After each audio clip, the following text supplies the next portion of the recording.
दोस्तों आज की वीडियो में हम बात करने वाले हैं मशीन लर्निंग के एक सिंपल से प्रोजेक्ट की, जिसके ऊपर हम लोग बहुत बारीकी से चर्चा करेंगे इस टॉपिक के बारे में। पिछला वीडियो जो हमारा था वो था मशीन लर्निंग का प्रोसेस या फ्लो कैसा होता है। वो वीडियो आप लोगों ने अगर नहीं देखा है तो जाकर ज़रूर देखिए, बिकॉज उससे आपको समझ में आएगा कि इसका फ्लो क्या है। तो वो वीडियो ये था कि जिसमें मैंने आपको बताया था कि इस पे फ्लो कैसे फॉलो करते हैं और क्या क्या स्टेप्स आपको फॉलो करने पड़ते हैं। ठीक है, तो फिलहाल हमारा पहला स्टेप इसके अंदर है लाइब्रेरीज को इंपोर्ट करना और डेटा को लोड करना। तो चलिए देखते हैं सबसे पहले स्टेप में हम लाइब्रेरीज को कैसे इंपोर्ट करेंगे और डेटा सेट को कैसे लोड करेंगे, ताकि हम इस पूरे सेशन को आराम से ख़त्म कर सकें। साथ साथ मैं आपको कहूँगा कि आप लोग इसे खुद भी करके देख सकते हैं। इसके लिए मैं फाइल आपको डिस्क्रिप्शन में दे दूंगा, उसे आप डाउनलोड करिएगा और फिर ये जो प्रोसेस मैं यहाँ पे कर रहा हूँ इसे आप एज अ टेस्ट करके देखिएगा। तो चलिए फिलहाल शुरू करते हैं। तो सबसे पहले इसके लिए आप लोगों को पाइथन आना बहुत ज़रूरी है और पाइथन की कुछ लाइब्रेरीज का पता आपको होना चाहिए। जैसे मैं यहाँ पर numpy को इंपोर्ट कर रहा हूँ, तो यहाँ पर मैंने एक लाइब्रेरी इंपोर्ट की, दैट इज numpy, जिसको np बोलेंगे यहाँ पर, और ये बात आपको पता होनी चाहिए। और यहाँ पे एक और लाइब्रेरीज मैं इंपोर्ट करूँगा जिसका नाम है pandas, जिसको मैं pd कहूँगा यहाँ पर। और यहाँ पर हम एक और लाइब्रेरीज इंपोर्ट कर रहे हैं जिसका नाम है seaborn, जिसे मैं यहाँ पर SNS के नाम से लूँगा। ठीक है, और एक और लाइब्रेरी हम यहाँ पर इंपोर्ट करेंगे, दैट इज मैटप्लॉटलिब। तो देखिए यहाँ पर मैंने मैटप्लॉटलिब लाइब्रेरी ले ली है। तो दोस्तों यहाँ तक आपने काम कर लिया है और ये लाइब्रेरीज आपने कुछ बेसिक्स ही इंपोर्ट कर ली है। ठीक है, एक और काम जो आपको यहाँ पे करना है, एक ऐसी लाइब्रेरी भी है जो आप अगर इंपोर्ट करें तो आपके एरर्स के चांसेस थोड़े कम हो जाएंगे। होता क्या है कि जब भी आप प्रोग्राम रन करते हैं, तो मैं कौन सी लाइब्रेरी की बात कर रहा हूँ, वो है आपकी इंपोर्ट वार्निंग वाली लाइब्रेरी। अब ये लाइब्रेरी शायद आप लोगों को नहीं लगे, हाँ इस लाइब्रेरी के बारे में मैं आपको डिटेल में डिस्क्रिप्शन दूंगा कि ये लाइब्रेरी हम क्यों इंपोर्ट कर रहे हैं, इसका क्या फ़ायदा है। तो चलिए मैं आपको बताता हूँ कि देखिए भाई, इसके बारे में एक स्टेटमेंट मैं आपको लिखता हूँ और फिर मैं आपको उसे समझाता हूँ। तो यहाँ पर मैं लिख देता हूँ। तो दोस्तों यहाँ पर सिंपल सा मैसेज ये है कि डेवलपमेंट थिंग्स में बार बार नई चीज़ें आती हैं, देन रेड एरर शो करता है पाइथन, और आपको ऐसा अगर दिखने लग जाए तो वार्निंग आपकी यहाँ पर हेल्प करेगा, जिसमें आप एक बहुत ही सिंपल सा काम कर सकते हैं। अगर आप इंपोर्ट वार्निंग नाम की लाइब्रेरीज को यहाँ पे डालते हैं तो इससे आपको ये फ़ायदा मिलेगा कि यहाँ पर आप वार्निंग्स जितनी भी आ रही हैं उसे फिल्टर कर सकते हैं। जी हाँ, आप उसे फिल्टर कर सकते हैं। भाई फिल्टर आपको यहाँ पर करना है वार्निंग्स को, तो ये क्या करेगा, उन वार्निंग्स मैसेज को इग्नोर कर देगा और आपको पूरा क्लीन जो कोड है वो दिखाएगा। टेक्स्ट लिख सकते हैं, वो है इग्नोर। इट मीन्स ये होगा कि जितनी भी वार्निंग्स होंगी वो ऑटोमेटिकली फिल्टर हो जाएंगी, यानी वो उसे इग्नोर करके चलेगा और आपको एक क्लियर कोड दिखाई देगा। दैट्स इट, यही इसका मतलब है। तो चलिए मैं इसे रन कर रहा हूँ, एंड जैसे ही मैं इसे रन करूँगा आपका ये पाइथन प्रोग्राम का फर्स्ट स्टेप सेटअप वाला हो जाएगा। तो देखिए फर्स्ट स्टेप में मैंने सेटअप करा था, जैसा कि मैंने आपको बताया था कि सेटअप करना है। अब बारी आती है डेटा को लोड करने की। लेकिन डेटा को लोड करने के लिए आप लोग को सबसे पहले डेटा को कनेक्ट करना पड़ेगा। अब दोस्तों यहाँ पर डेटा को कनेक्ट करने के लिए आपको लिखना होगा फ्रॉम google.colab import drive। अब क्योंकि आपने जो फाइल है वो अपने गूगल ड्राइव के अंदर सेव कर रखी है, जो मैं फाइल आपको प्रोवाइड करूंगा वो आप अपने गूगल ड्राइव के अंदर सेव कर दीजिएगा। और वो फाइल कौन सी है, इंश्योरेंस चार्जेस की फाइल है। ठीक है, उसे अपने गूगल ड्राइव में सेव करना आपके लिए ज़रूरी है। और जैसे ही आप गूगल ड्राइव में उसे सेव कर लेंगे, आप ये लाइन लिख देंगे, और जैसे ही आप ये लाइन लिखेंगे और रन करेंगे, ये आपको गूगल ड्राइव से कनेक्ट कर देगा। ठीक है, और जैसे ही आप गूगल ड्राइव से कनेक्ट हो जाएंगे, तो कनेक्ट होने के बाद ऑटोमेटिकली अब कोई भी डेटा, कोई भी फाइल उसमें से एक्सेस की जा सकती है। इट मीन्स अब आपके पास जो एक्सेल फाइल है, जो CSV फाइल है, वो उस फोल्डर के अंदर है। ये देखिए अब आपका जो ड्राइव है वो माउंट हो चुका है। इट मीन्स ये कनेक्ट हो चुका है, आपके गूगल ड्राइव के साथ कनेक्ट हो चुका है। इट मीन्स आपका जो भी फाइल गूगल ड्राइव के अंदर पड़ा होगा वो फाइल आप खींच सकते हैं डायरेक्टली किसमें, अपने गूगल कोलैब में।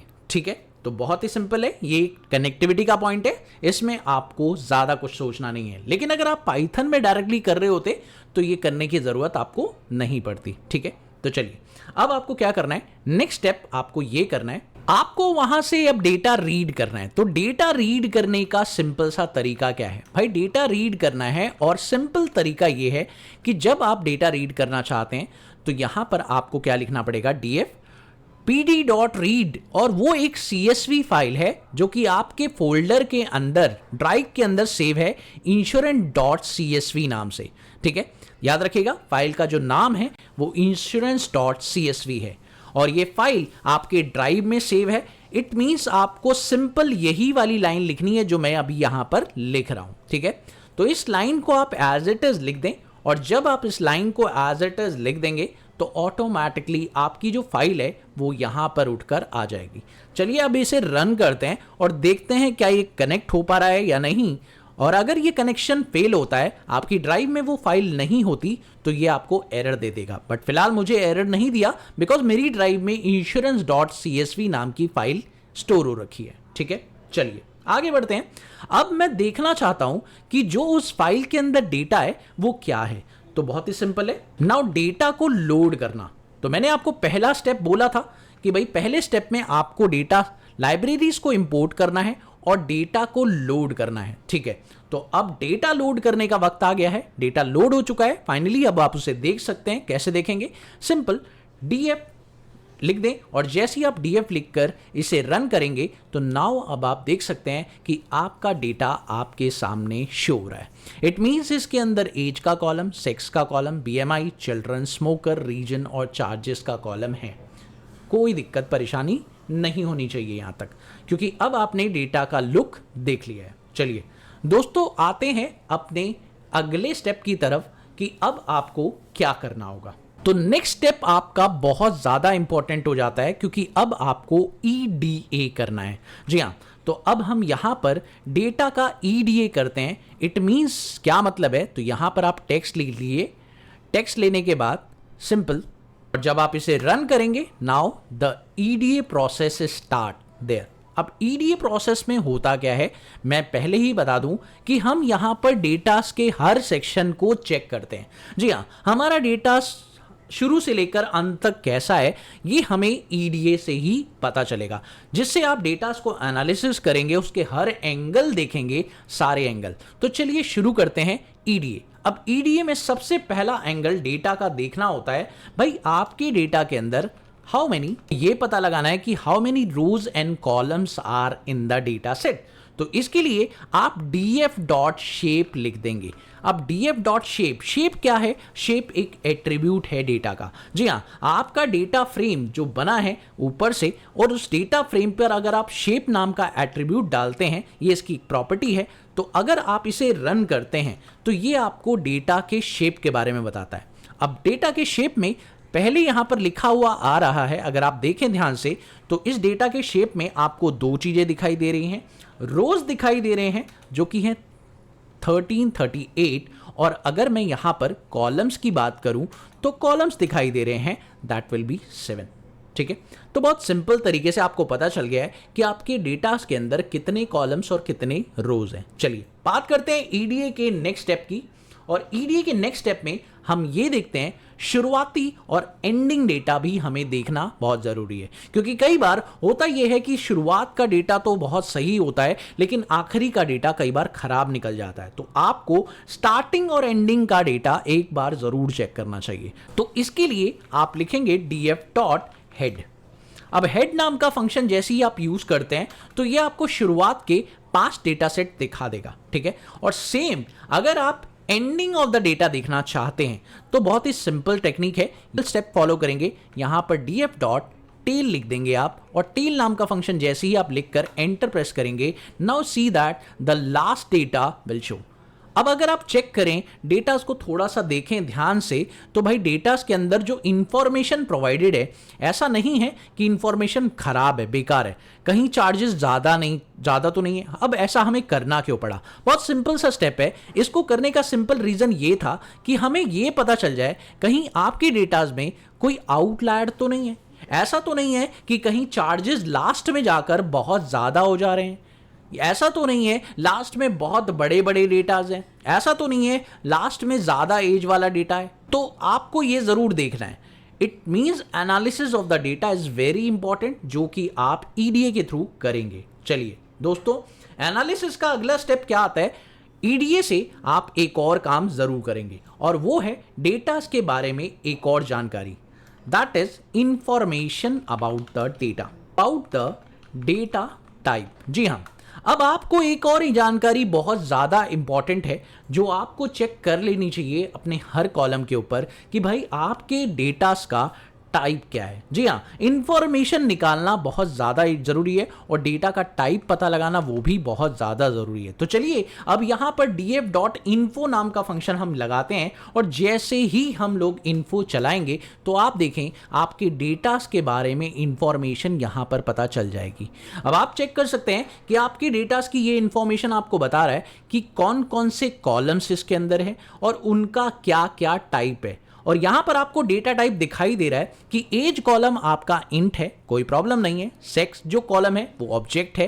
फ्लोट बीएमआई, दैट्स इट, कोई प्रॉब्लम नहीं है, बीएमआई पॉइंट वाला कॉलम है। और चिल्ड्रन इंट है और स्मोकर ऑब्जेक्ट है, रीजन ऑब्जेक्ट है, चार्जेस फ्लोट है। अब आप यहां पर ये नहीं समझ पा रहे कि भैया ऑब्जेक्ट का मतलब क्या है, तो मैं आपको बता दूं कि भैया ऑब्जेक्ट का मतलब है टेक्स्ट वाला कॉलम। ठीक है, तो टेक्स्ट कॉलम की बारे में बात कर रहे हैं हम लोग, तो भाई वो है आपका ऑब्जेक्ट। ठीक है, और अगर डेसिमल वाला कॉलम कोई है तो वहां पर फ्लोट लिखा हुआ है, और अगर आपका इंट यानी इसमें डेसिमल वाला डेटा डला हुआ है, ये क्लियर पिक्चर आपको पता चल रही है डेटास की। ठीक है, चलिए अब बात करते हैं नेक्स्ट पॉइंट की, ईडीए के अगले प्रोसेस की, और जो कि बहुत ज्यादा जरूरी है ईडीए के फेस में।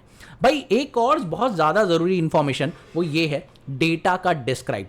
डिस्क्राइब मीन्स डेटा के बारे में पता लगाओ कि भैया describe about the numeric data. जी हां, आपको यह पता लगाना है कि आपके डेटा सेट के अंदर नंबर वाला डेटा कितना है और उसके बारे में एक पिक्चर भी आपको, स्टैटिस्टिकल एनालिसिस भी आपको करना है। जी हाँ, और अगर डिस्क्राइब की बात करूं तो ना सिर्फ आपको डिस्क्राइब से यह पता चलता है कि न्यूमेरिक डेटा कौन सा है, बल्कि यह भी पता चलता है कि स्टैटिस्टिकल इंफॉर्मेशंस क्या हैं।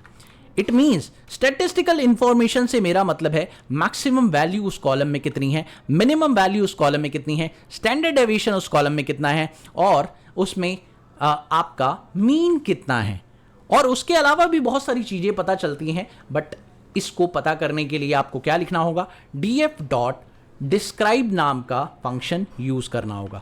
तो डिस्क्राइब नाम का फंक्शन जैसे ही आप यूज करके रन करेंगे, नाउ यू विल सी आपके डेटा सेट के बारे में कुछ जानकारियां यहां पर मिल गई। जैसे कि अगर आप चेक करें तो आपको यहां पर काउंट भी मिल रहा है कि एज कॉलम में कितना डेटा आपके पास है, बीएमआई में कितना डेटा है, चिल्ड्रन में कितना डेटा है, चार्जेस में कितना डेटा है, दैट्स इट।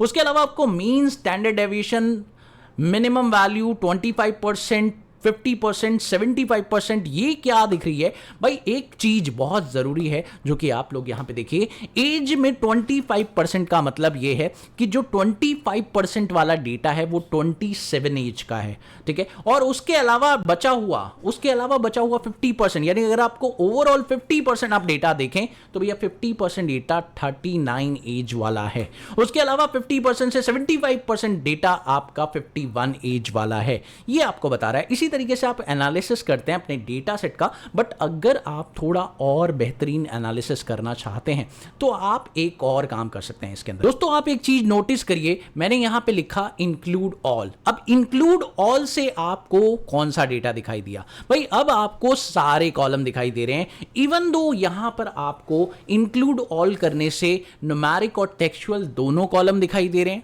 आप उन्हें भी एनालिसिस कर सकते हैं। और साथ में आपको यह भी मिल रहा है कि यूनिक वैल्यू उसमें कितनी है, टॉप वैल्यू किसमें उसमें कितनी है, फ्रीक्वेंसी उसकी कितनी है, यह भी पता चल रहा है। बट देखिए अगर मैं आपको प्रैक्टिकली बोलूं तो हमारा सबसे ज़्यादा जो वर्क रहेगा वो भाई यहाँ पर न्यूमेरिकल कॉलम्स का रहेगा, क्योंकि उसे एनालिसिस करना ईडीए में सबसे ज़्यादा ज़रूरी है। इसलिए अगर आप ये नहीं चाहते तो भैया इसे हटा दीजिए। बाय द पॉइंट बस आप चेक कर सकते हैं, बट मैं आपको बोलूँगा कि आप डिस्क्राइब के अंदर सिर्फ न्यूमेरिक कॉलम्स के डेटास को पता करिए, बिकॉज हमें इस न्यूमेरिक कॉलम्स के डेटास को देखकर इसमें से एनालिसिस करना है। डेटास किस तरह का कितना है, किस तरह का, मैक्सिमम डेटा कितना है, मिनिमम डेटा कितना है। अगर आपको ये पता रहेगा तो आप अपने मशीन में मॉडल को ट्रेन करवाएंगे। जो आप लास्ट में मॉडल बनाने वाले हैं, इंश्योरेंस चार्जेस का मॉडल जो प्रिडिक्शन करेगा लास्ट में, भाई वो मॉडल आपको बनाने से पहले ये आइडिया ज़रूर लगाना है कि आपके ज़्यादातर व्यक्ति जो इस डेटा के अंदर हैं वो कौन सी एज ग्रुप के हैं। फॉर एग्जाम्पल, अब आप यहाँ देख सकते हैं कि आपका मिनिमम जो एज है वो 18 है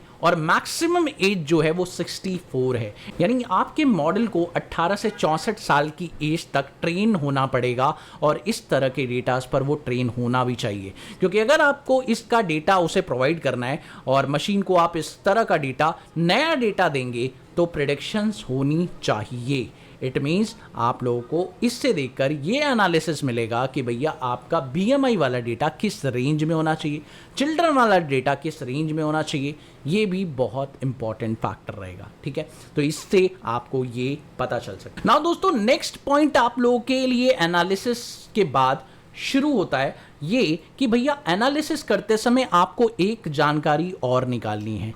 क्या कोई कॉलम ऐसा है जिसके अंदर नल वैल्यू है? तो नल वैल्यू है डेटा में, ये ज़रूर चेक करें। बहुत इंपॉर्टेंट सेक्शन है ये, क्योंकि अगर आपको इसका पता नहीं रहेगा तो आप क्लीनिंग कैसे करेंगे। तो ये भी आपको ईडीए के अंदर ही करना है। तो डीएफ इज नल आपको लिखना है, लेकिन अगर आप डीएफ इज नल लिखकर इसे रन करेंगे तो ये आपको पूरे डेटा सेट में true false true false true false दिखा देगा। लेकिन अभी आपको ये समझ नहीं आएगा, तो ट्रू फॉल्स से आपको एनालिसिस नहीं हुआ। तो आप क्या करें, यहाँ पर अपने जितने भी ट्रू फॉल्स वाली वैल्यू है उन्हें सम कर दीजिए, और जैसे ही आप सम कर देंगे तो अब आप देखिए तो ये आपको परफेक्टली बता देगा कि भैया कौन से कॉलम का डेटा कैसा है यहाँ पर, ठीक है। तो आप देख सकते हैं यहाँ पर ये बता रहा है कि भैया एज कॉलम में कोई भी ऐसा डेटा नहीं है जो नल है, जेंडर कॉलम में भी आपका कोई भी ऐसा डेटा नहीं है जो नल है, बीएमआई में भी नहीं है। तो अब अगर नल होता तो आपको पहले उसको ठीक करना पड़ता। That is the major point, ठीक है। तो ये बात ध्यान रखनी है कि नल डेटा पहले देखिए, एनालाइज करिए, क्योंकि उसे ठीक करने की ज़रूरत आपको पड़ सकती है, ठीक है। ये बहुत ज़रूरी है। नाउ द पॉइंट इज कि आपको एक चीज़ और जान लेनी चाहिए अपने डेटा सेट के अंदर, is there is any duplicated data in the data set. तो भाई यहाँ पर आप df.duplicated देखेंगे, और डुप्लीकेटेड अगर आप चेक करें तो भाई डुप्लीकेटेड डेटा आपके डेटा सेट में है या नहीं, ये आप बताइए। तो देखिए, आप देख सकते हैं कि इस पूरे डेटा में किसी भी कॉलम के अंदर कोई डुप्लीकेटेड डेटा आपको नहीं दिखाई दे रहा है, तो फॉल्स दिख रहा है। और अगर आप सम में देखना चाहते हैं, डॉट सम लगाते हैं और यहाँ पर चेक करते हैं, तो देखिए हाँ, अगर आपने सम किया तो यहाँ पर आपको पता चल गया कि एक डुप्लीकेट डेटा इसके अंदर तो ज़रूर मिल रहा है। और अगर आप चाहते हैं कि वो डुप्लीकेट डेटा मॉडल को ना दिया जाए तो भैया फिर उसे हटाना पड़ेगा, है ना। तो अब ये कैसे हटेगा? बहुत ही सिंपल स्टेप है कि अगर वो डुप्लीकेट डेटा आप हटाना चाहते हैं तो आप लिखेंगे df.drop_duplicate। तो जैसे ही आप ड्रॉप डुप्लीकेट लिखेंगे तो वो आपके ओरिजिनल डेटास को क्या कर देगा, उसमें से डुप्लीकेट हटा देगा। That's it. बहुत ज़रूरी है कि डुप्लीकेट डेटा हटा दिया आपने, और फाइनली अब आपके पास जो डेटा बचा है वो एक तरह से कह सकते हो कि क्लीन डेटा बचा है, ठीक है। तो हम यहाँ पर इसे रन कर रहे हैं, और अब इस डेटा के अंदर अगर आप चेक करें तो अब आपका जो डेटा शेप है वो 337 का हो चुका है, मतलब 1337 का। पहले ये 1338 का था जब आपने इसे शुरुआत में देखा था, लेकिन अब ये इतना कम हो गया है, समझ गए, मतलब एक रो कम हो गई है। डुप्लीकेट एक लाइन का डेटा था वो हट चुका है। That's it. तो प्रैक्टिकल पॉइंट अब आप समझ चुके हैं। नाउ द पॉइंट इज कि अब आप अपने डेटा सेट के अंदर वो कॉलम ट्रेस करेंगे जो आपके डेटा सेट के अंदर आपको दिखाई दे रहे हैं। भाई अगर आप ये चेक करना चाहते हैं, ईडीए प्रोसेस का ही पार्ट है कि आपके डेटा सेट के अंदर कितने कॉलम्स हैं, तो आप यहां लिखेंगे df.how many columns are there in data set। तो डेटा सेट में कितने कॉलम्स है and what is the name. तो ये भी आपको पता लगाना है कि आपके उन कॉलम्स के नाम क्या हैं। तो आप सिंपल लिखें df.columns नाम का एक एट्रीब्यूट, और जैसे ही इसे लिख कर आप रन करेंगे, now you will see that all the columns in the data set आप लोगों को मिल चुके हैं, ठीक है। तो अब मुझे लगता है कि यहाँ तक आपको समझ में आ चुका होगा कि हमने अभी तक जो किया वो क्या किया, ठीक है। बाकी आगे की वीडियो में हम लोग नेक्स्ट सेशन में समझेंगे कि और हम इस पर क्या कर सकते हैं और आगे इसे कैसे एनालिसिस करना है। अभी हमारा ये वाला पार्ट यहाँ पर ख़त्म होता है, यानी अब हम इसके नेक्स्ट पार्ट को नेक्स्ट क्लास में डिस्कस करने वाले हैं, ठीक है। तो इसमें कोई डाउट है तो आप मुझे कमेंट सेक्शन में लिख सकते हैं, और अगर कोई डाउट नहीं है तो वीडियो को लाइक करिएगा, चैनल पर नहीं हो तो शेयर ज़रूर करिएगा, और